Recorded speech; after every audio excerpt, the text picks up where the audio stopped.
Pues mis hermanos, es un placer para mí y para mi familia poderles acompañar esta mañana. Seguramente habría sido más especial vernos físicamente.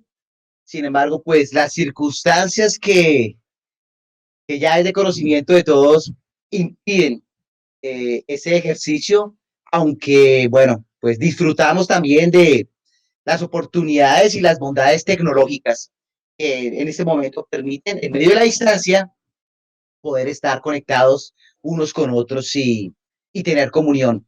Dentro de las conexiones que están allí, algunos nombres muy conocidos, hermanos muy apreciados, muy amados, con quienes no conversaba, no me encontraba hace muchos años, otros que no conozco, pero igual un privilegio poder estar acompañando a la congregación de Prado, aquí en la ciudad de Barranquilla.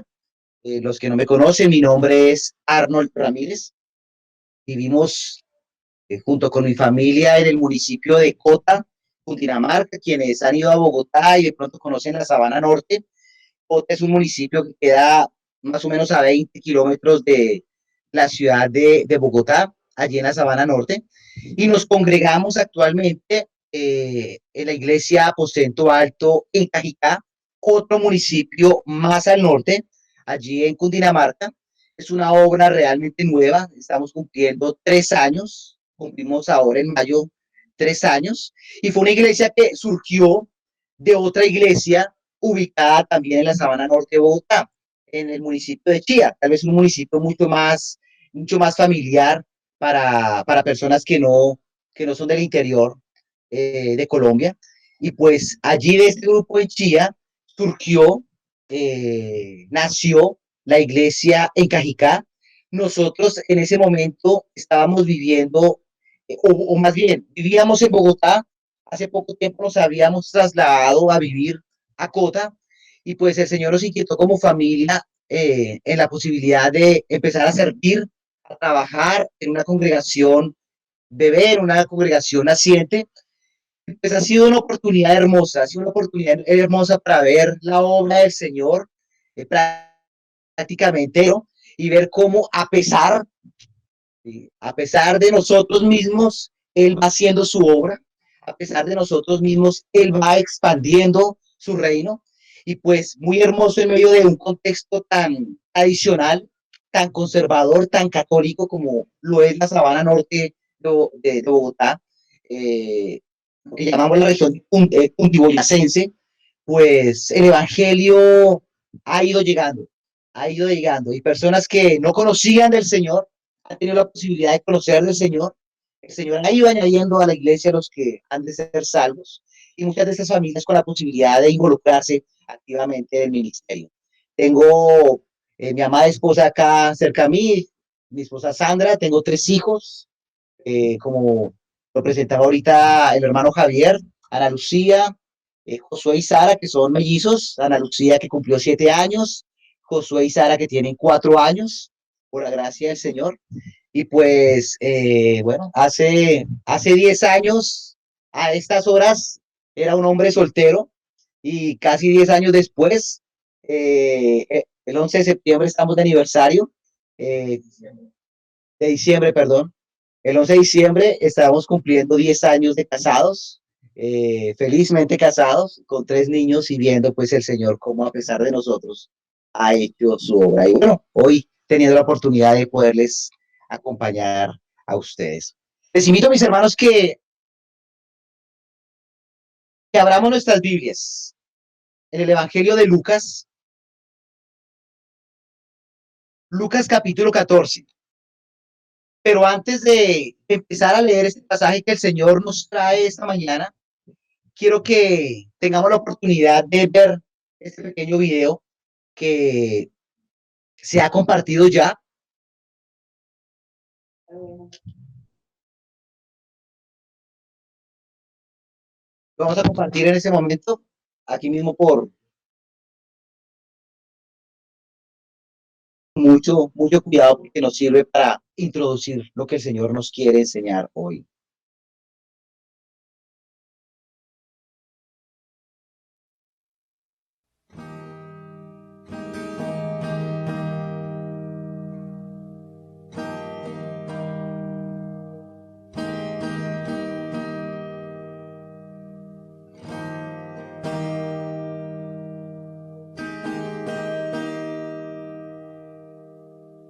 Se cuenta la historia verídica de una familia en India.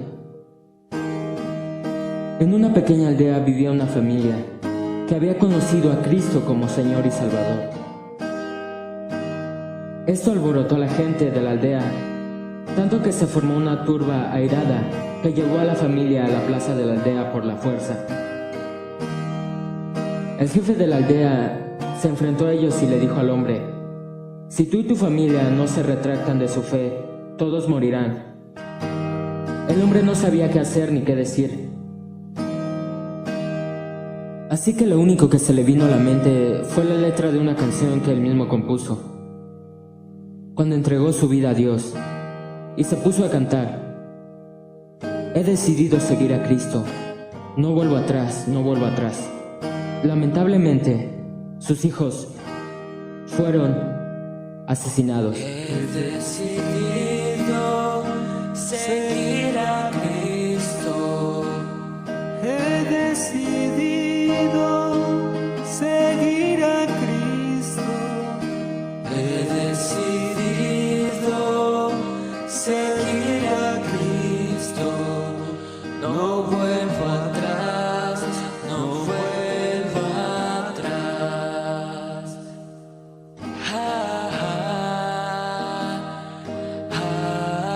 Le dieron otra oportunidad más. Esta vez la vida de su esposa era la que estaba en juego.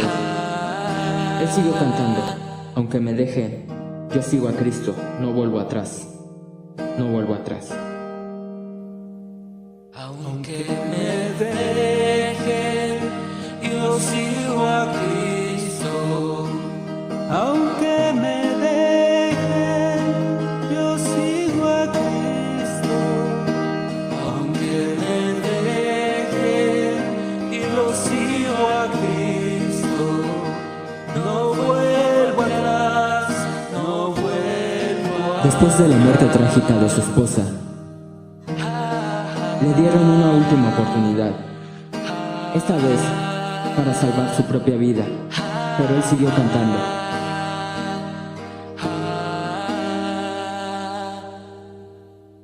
La cruz delante, el mundo atrás. La cruz delante, el mundo atrás. La cruz delante, el mundo atrás. No vuelvo atrás, no vuelvo atrás. A pesar de que ese hombre y su familia murieron, ese día ocurrió algo sorprendente. Se sembró una semilla en el corazón del jefe de la aldea, una semilla que comenzó a crecer con el tiempo. Finalmente el jefe reunió a toda la comunidad en la misma aldea y en la misma plaza, y renunció a su antigua fe y declaró su entrega a Jesucristo. La gente lo celebró con alegría y el evangelio se extendió por toda la comunidad, no solo en la aldea, sino en toda la región, porque habían visto una fe verdadera y habían conocido el verdadero carácter de Dios. Todo esto gracias a una familia que creía en el sacrificio hasta el punto de entregar la vida.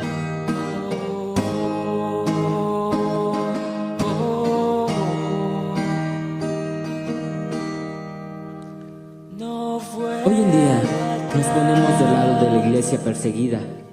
Queremos ser uno con ellos, en el cuerpo de Cristo, porque todos hemos tomado esta decisión.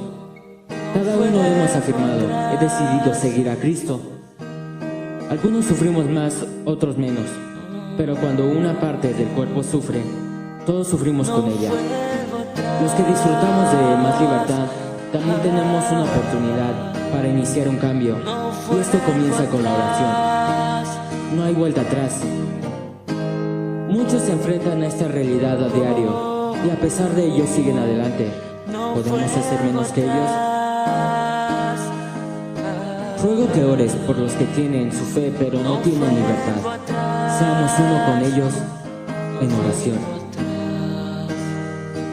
No vuelvo atrás, no vuelvo atrás, no vuelvo atrás, no vuelvo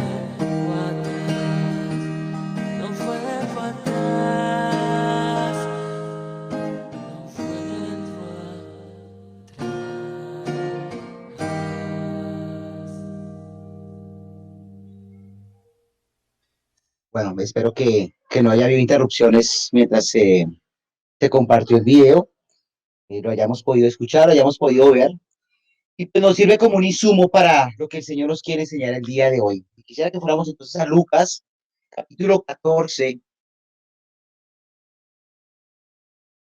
Vamos a empezar desde el versículo 25.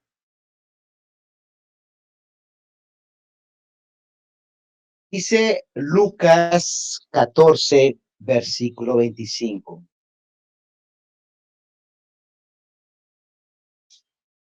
Grandes multitudes iban con él. Y voy a detenerme aquí un momento. Estamos en un momento de la historia de Jesús donde su ministerio ya estaba bordeando casi los 3 años. Estamos ya hablando de la última etapa de Jesús aquí en la tierra, ejerciendo, desarrollando su ministerio.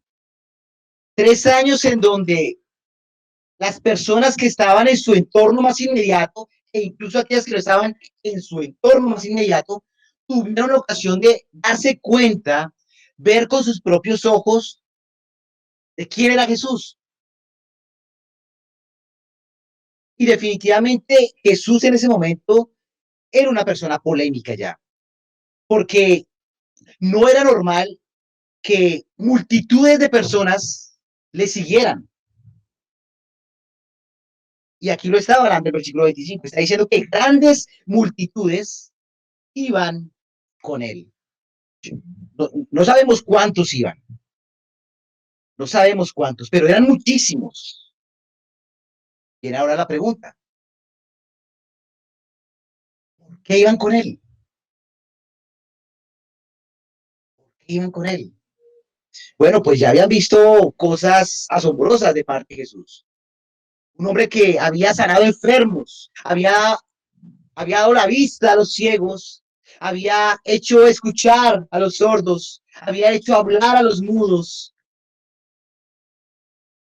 había resucitado personas. Pues definitivamente era un hombre que causaba todo el interés público. Había dado de comer a multitudes, había multiplicado los peces, había multiplicado los panes, había hecho cosas asombrosas y por ello muchos iban detrás de él. Pero Jesús sabía las intenciones realmente del corazón de quienes iban aquí con él. Ah, Jesús sabía que algunos querían recibir esas prebendas. ¿Por qué no recibir comida?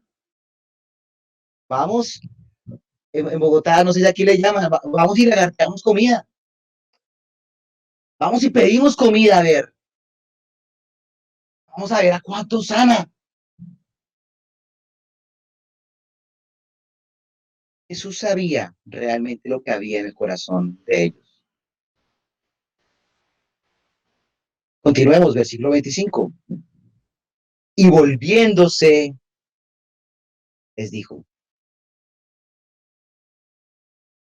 Y volviéndose les dijo, si alguno, versículo 26, viene a mí y no aborrece a su padre y madre y mujer e hijos y hermanas y aún también su propia vida,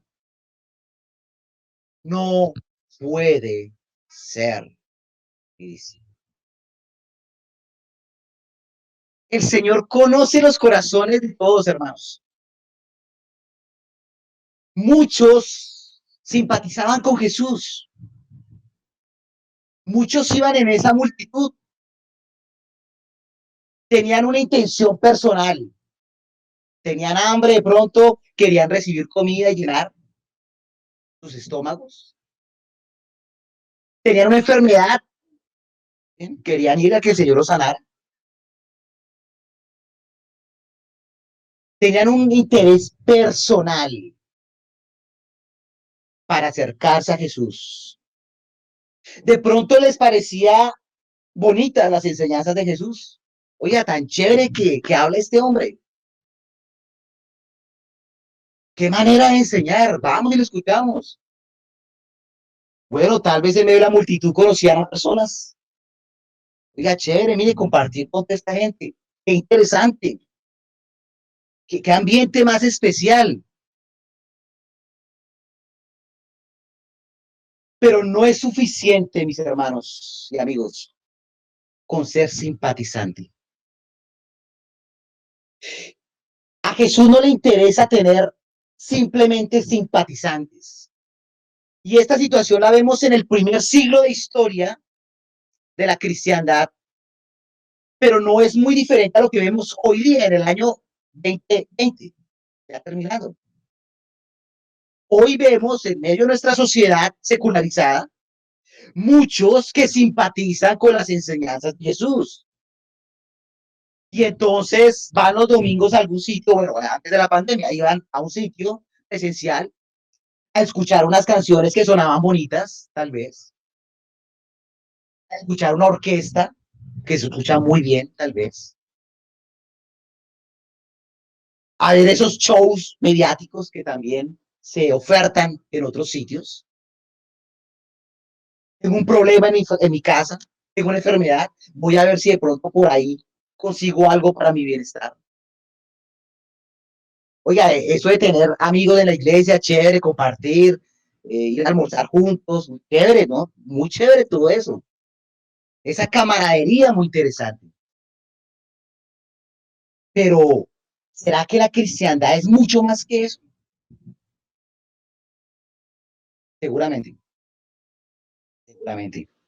Y el Señor Jesús voltea su rostro, mira a la multitud y de una manera muy contundente les dice, si ustedes no aborrecen a su papá, a su mamá, a sus hermanos, a su esposa e incluso su propia vida, no pueden ser mis discípulos. Entonces, aquí implícitamente el Señor Jesús nos está dando una respuesta. Hay una diferencia enorme entre ser simpatizante de Jesús, simpatizante de las cosas de Dios, a ser un discípulo de Cristo. Hermanos, son dos cosas completamente diferentes. Y en Bogotá, bueno, seguramente aquí en Barranquilla también lo han visto ustedes, ¿no? Sitios, antes de la pandemia, por supuesto, sitios atestados de personas, llenos completamente, pero realmente, ¿qué hay detrás de ello? ¿Un deseo de ser discípulo de Cristo? ¿O simplemente un mundo de superficialidades? Es interesante el origen de esta palabra aborrecer, ¿no? Para nosotros en nuestro español actual, eh, ese término aborrecer nos sugiere muchas cosas. De hecho, es una palabra que tiene un carácter muy fuerte, ¿no? Pero realmente, cuando vemos el conjunto de las escrituras, pues el Señor Jesús claramente no nos está invitando a aborrecer y a odiar, a detestar a nuestros padres, o a nuestros hijos, o a nuestra esposa. Ese término aborrecer tiene un origen latino, esa palabra, y está compuesto por dos palabras, ¿no? Y hay ese prefijo de negarse, de apartarse, y ese aborrecer que está muy asociada con la palabra horror. Ese horror que causa apartarse de. Ese prefijo y sufijo que nos permite entender ese contexto de la palabra. Era una palabra que se empezó a usar mucho en la Edad Media. Lo usaban mucho estos monjes medievales cuando daban a entender de que tomaban la decisión de irse lejos de la sociedad, apartarse, dejar a su familia e irse lejos y pasar el resto de su vida lejos, consagrados a Dios. Esas sociedades mendicantes en la Edad Media.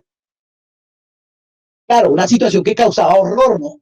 Porque era prácticamente perder el vínculo con mi familia, era perder el vínculo social por causa de una decisión que yo tomaba delante de Dios. Esta palabra aborrecer en el contexto judío también tiene una particularidad.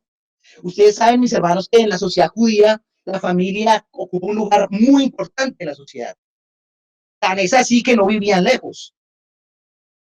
¿Sí? Estaban habituados a vivir relativamente cerca, a dar a sus hijos el matrimonio con miembros de la misma familia para que el clan se mantuviera. Es decir, el sentido de familia, incluso en la sociedad judía, ya no estoy hablando de la Edad Media, era un sentido muy fuerte. O sea, la familia tiene un valor muy fuerte en la sociedad judía. Por eso cuando Jesús les está diciendo a los judíos, porque inicialmente esto se lo dice a los judíos y por supuesto después va a tener un alcance para la iglesia universal, les está diciendo, usted tiene que poner en primer lugar a Cristo que aquello que más ama. Y a los judíos les está diciendo, mire, si para usted la familia es lo más importante, su familia debe estar en segundo lugar porque el primer lugar lo debe ocupar Cristo. Y frente a eso no hay negociación. Por supuesto, cuando leemos esto y lo entendemos en su contexto, nos damos cuenta de lo que implicaban estas palabras de Jesús. A eso se refiere la palabra aborrecer. Dios debe ocupar el primer lugar en tu vida. Para los judíos, la familia era algo muy importante. No sé para tu vida qué ocupa el primer lugar. Estamos en una sociedad tan diferente a la sociedad del primer siglo, donde hay muchas cosas que ocupan buena parte de nuestro tiempo. Ya incluso ni siquiera la familia. En unos casos sí. A veces nuestro trabajo ocupa un lugar muy importante en nuestra vida. A veces nuestro estudio ocupa un lugar preponderante en nuestra vida. ¿Qué ocupa el primer lugar en tu vida? ¿Qué es aquello a lo que más tiempo le dedicas? ¿Qué es aquello que consume todas tus fuerzas, todas tus energías? Dios te está diciendo hoy, no puedes ser discípulo mío si no aborreces eso. Entendiendo nuevamente el término aborrecer en su contexto. Hermanos, nuestro Señor es celoso.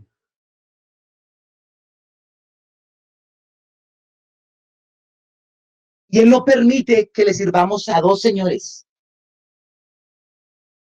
Nuestro Señor Jesucristo exige una devoción de parte nuestra. El Señor Jesucristo exige que Él ocupe un primer lugar. Y eso lo podemos mostrar de muchas maneras. ¿Cómo está nuestra vida devocional? Esto dice mucho de qué lugar ocupa el Señor en nuestras vidas. ¿Cómo está el tiempo de oración en nuestras vidas? Eso dice mucho de qué lugar ocupa Él. Aquí está hablando mucho más de una simple religiosidad. Porque lamentablemente la sociedad judía también era muy religiosa. Y muchas veces el Señor les cuestionó esa vida de religiosidad, donde vivimos en una apariencia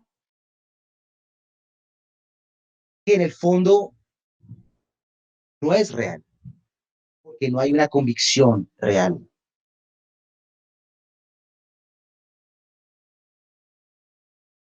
No puede ser mi discípulo.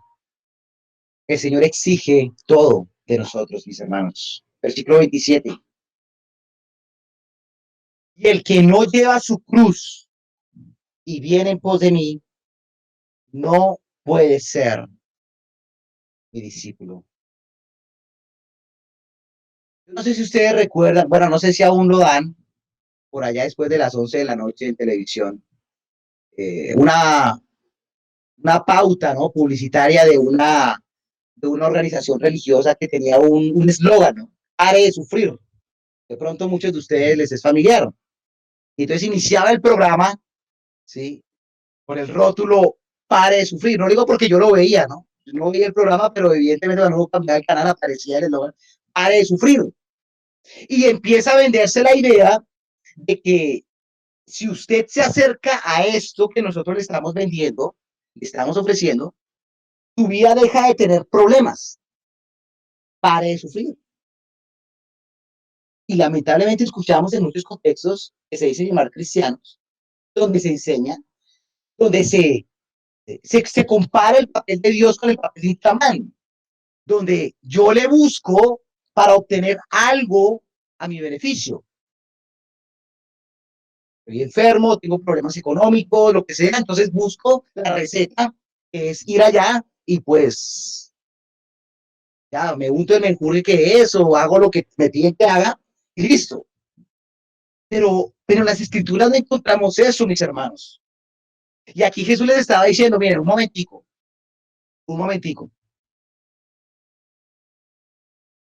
pare de sufrir. No, no está diciendo eso.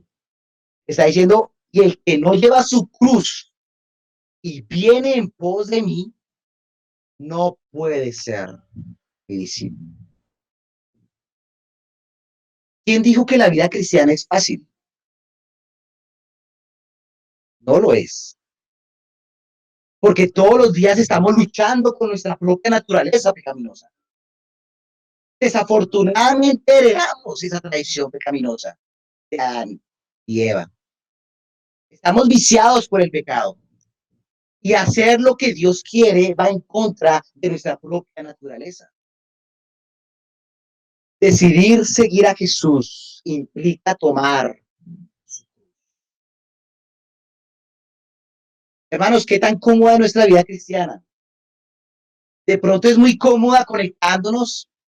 Antes nos implicaba desplazarnos de un punto a otro, ¿no? Les tocaba madrugar, tocaba coger el bus más temprano, el trancón, o prender el carro y salir. Ahora pues estamos en casa, es simplemente darle clic y listo. Pero nuestra sociedad se nos ha vendido la idea de que ser cristiano es muy fácil, porque asociamos la cristiandad simplemente al domingo en que nos reunimos.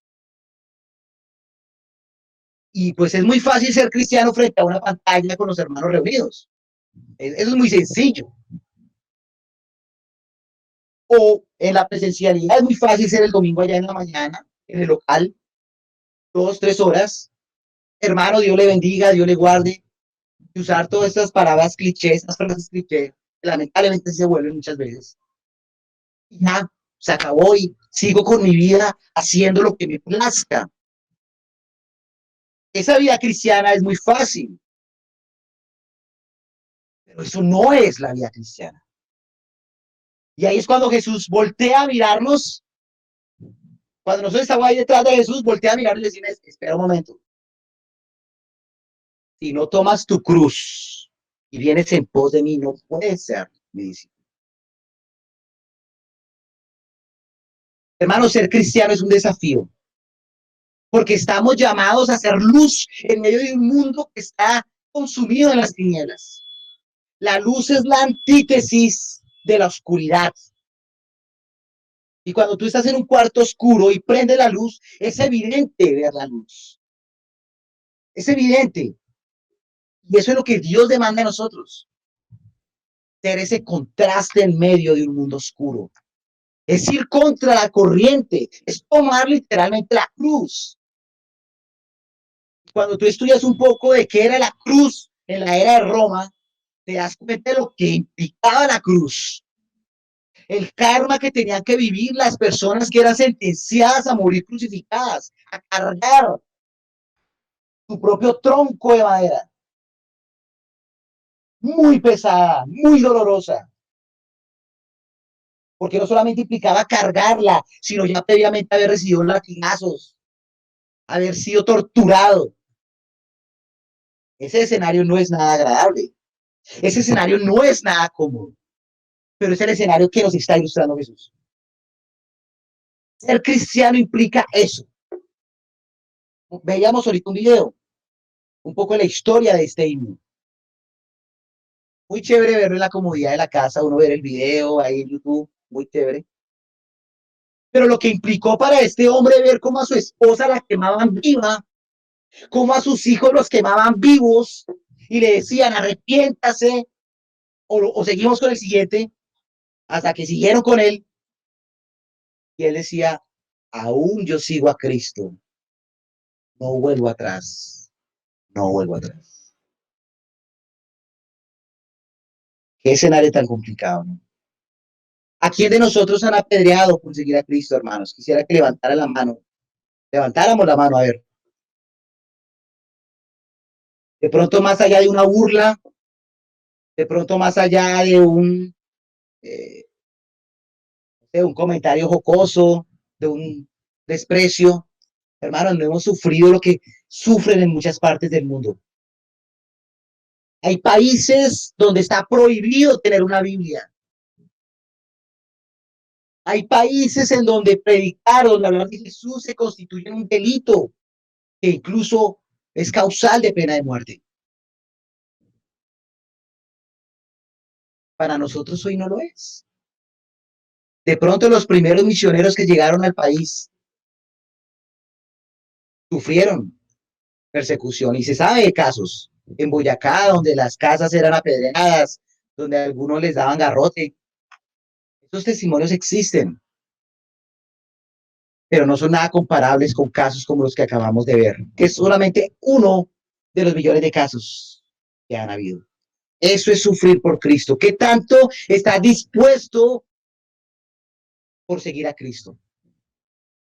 ¿Qué estás dispuesto a dejar hoy en tu vida por causa de seguir a Cristo? Y seguir a Cristo implica no solamente recibir las cosas buenas, sino también aquellas pruebas que a veces no son tan buenas para nosotros, para nuestro parecer, pero que por supuesto hacen parte del plan de Dios. Versículo 28. Porque ¿quién de vosotros, queriendo edificar una torre, no se sienta primero y calcula los gastos a ver si tiene lo que necesita para acabarla? No sea que después que haya puesto el cimiento y no pueda acabarla, todos los que lo vean comiencen a hacer burla de él, diciendo, este hombre comenzó a edificar y no pudo acabar.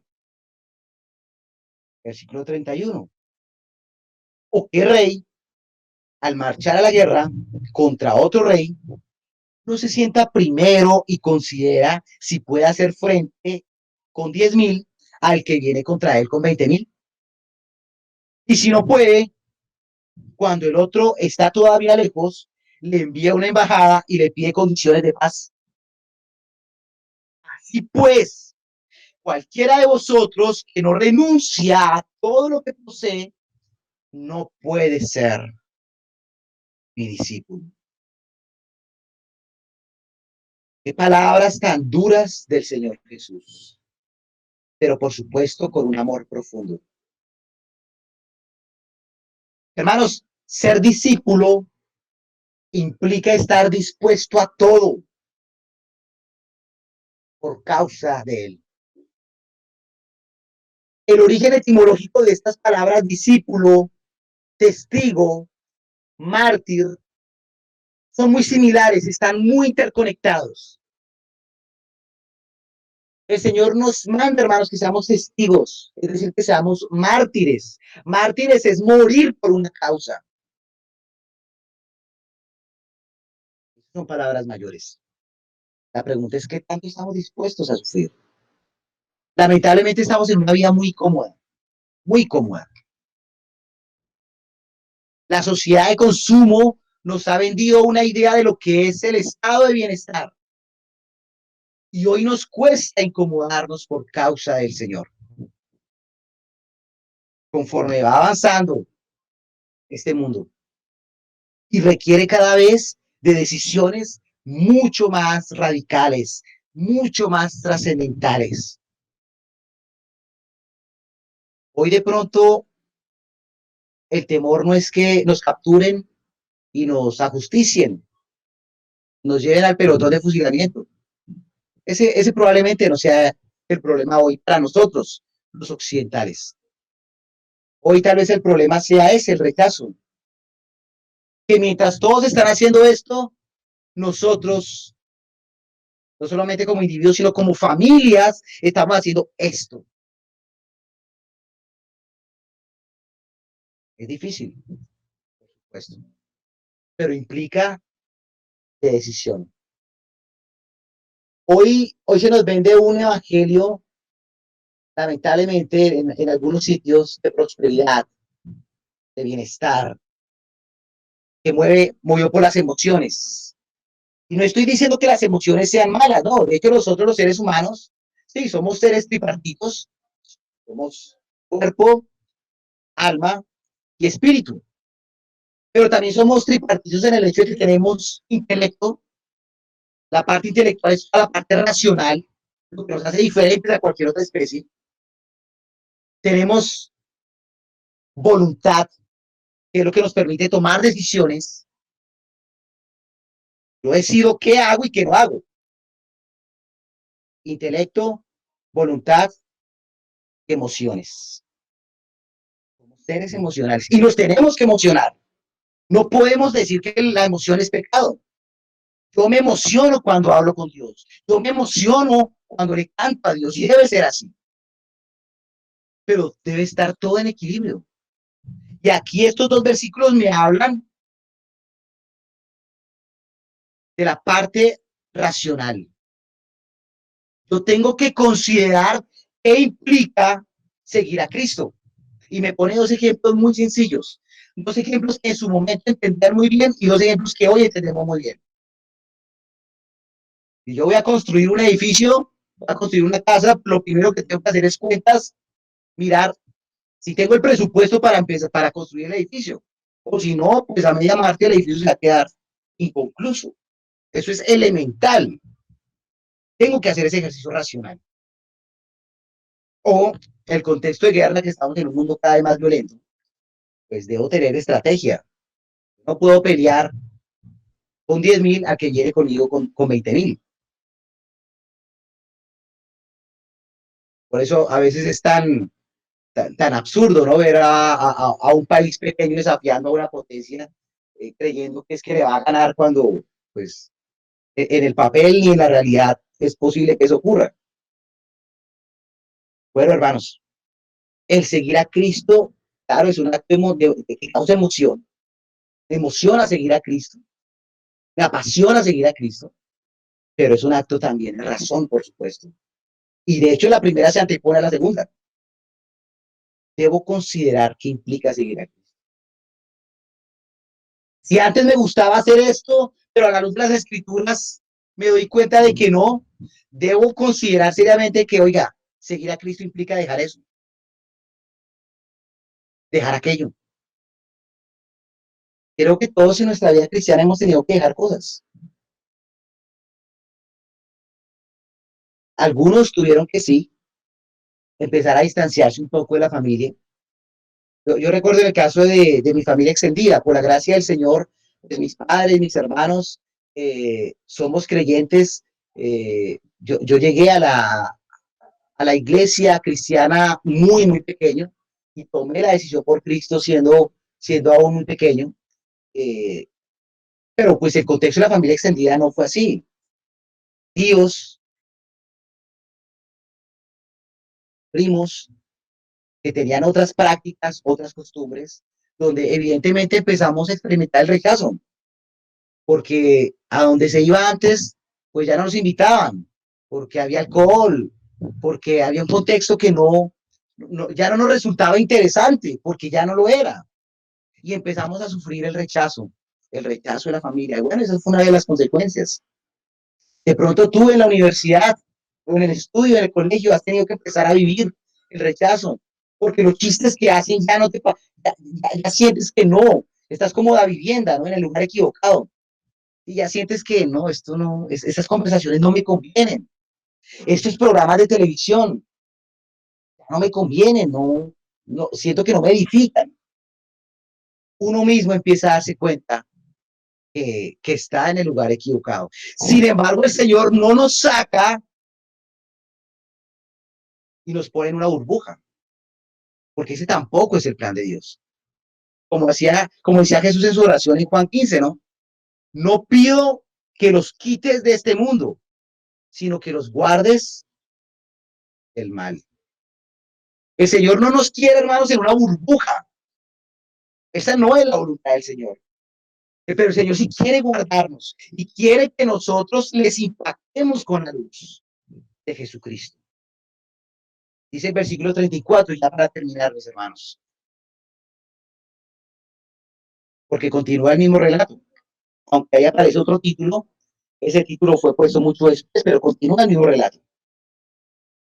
Buena es la sal, mas si la sal se hiciera insípida, ¿con qué se sazonará?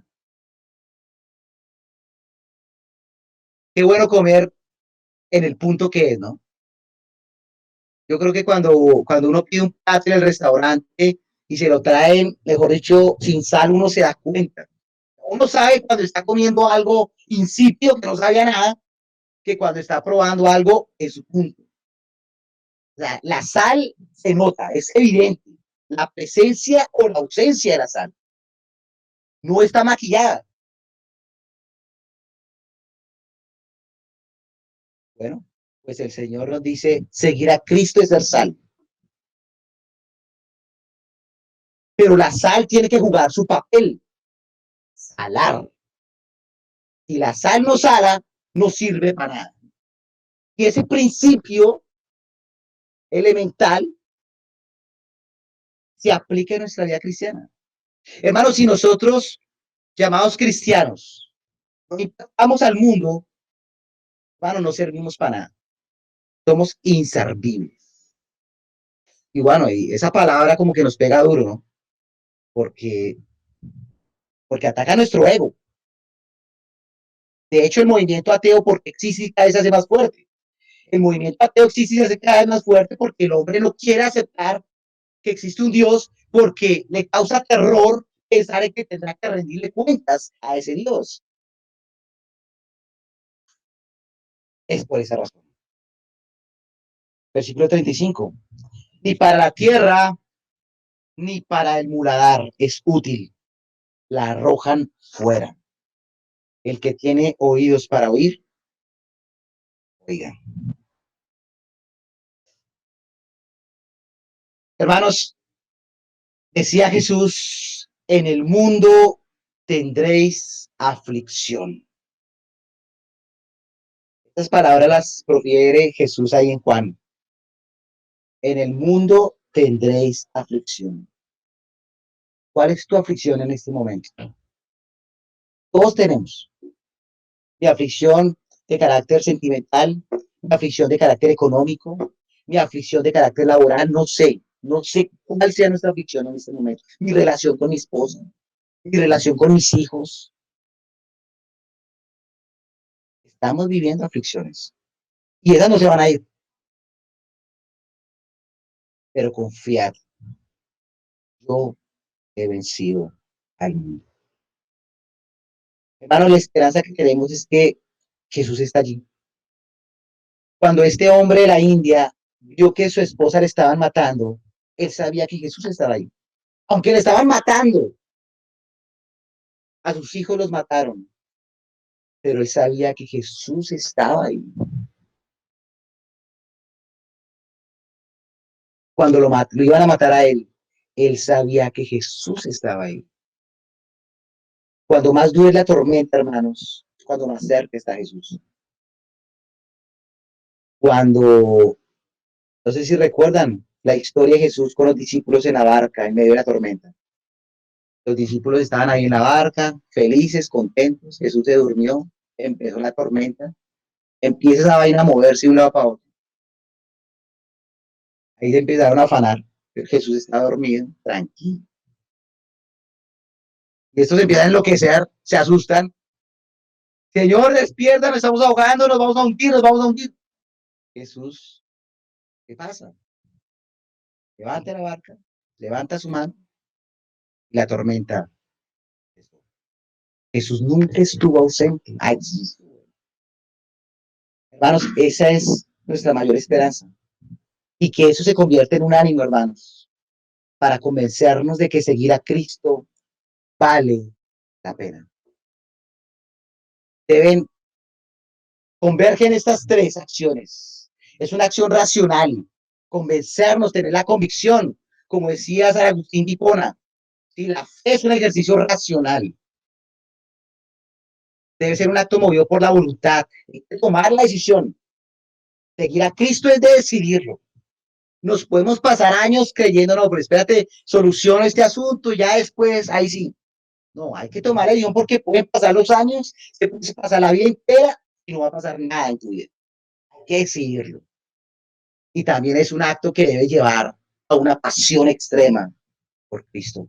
Hermanos, el Señor nos ayude en este tiempo a ser sal en medio de este mundo insípido. Estamos en un mundo insípido. Y que bendito Dios que nos permite conectarnos también, porque esto ha permitido que otros que antes le tenían apatía a ir a un sitio, bueno, se estén conectando y estén escuchando la palabra del Señor y gloria al Señor por ello. Yo no creo que esto sea un castigo del Señor. Yo creo que esto es una oportunidad que el Señor está permitiendo para que entendamos que ser iglesia es más allá de estar en un local. Es mucho más complejo que eso. Ser iglesia es esto, estamos cada cual en su hogar, estamos teniendo comunión, estamos impactando al vecino, estamos impactando al familiar que de pronto estaba lejos, no estaba escuchando. Estamos siendo iglesia. Yo creo que el Señor nos ha fortalecido como iglesias, no solamente como Prado, sino como la iglesia del Señor en el mundo. Y clamamos al Señor que seamos sal, una sal que dé sabor, un sabor a cristiandad. Hermanos, muchas gracias por su tiempo y que el Señor siga obrando en medio de nosotros. El Señor le bendiga.